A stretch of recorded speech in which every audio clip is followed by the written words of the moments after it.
I mean, this room is a little more difficult to predict just because of the geometry with the bathroom and the airlock and the sliders and all that stuff. So we had to shoot it to really see what we were up against. Like, there was no treatment in this room except for some absorption on the sides. We had the speakers set up. We were still under construction. And so over the weekends, Brian was shooting the room.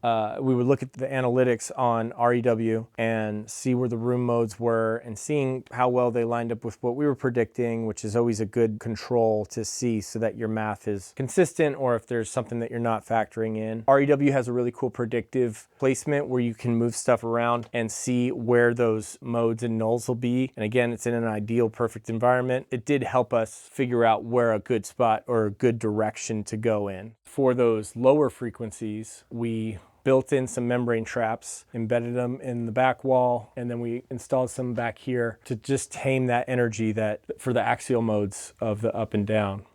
And in the gobos too. Right, the gobos, yeah. So we made some membrane traps that are basically from this point and down that were targeted for the axial modes for this room. I do remember it was like, this is 24 feet long from the hard surface to hard surface, and it was like 28 hertz or something. It was something that was just raging. It was super, super wild because we'd bump a sine wave at that frequency and you go stand in the back of the room and you just feel your innards just, those speakers are awesome to be able to pump down that low. So obviously that room mode times that by 2 in the next octave up, like there was just a whole lot of amplification in certain parts of the room and then cancellation. So we were trying to figure out how to knock down this axial, and we realized that the width of this room is pretty similar to the height of this room. In the back wall, we tried some heavier gauge steel diaphragmatic traps, but the more rigid the material is by adding mass, the more it tunes up. So you almost have to compensate by adding more mass to it so it can really get going. So what we ended up deciding is bailing on the sheet metal, because we were using a really thick gauge. We switched to a limp mass trap.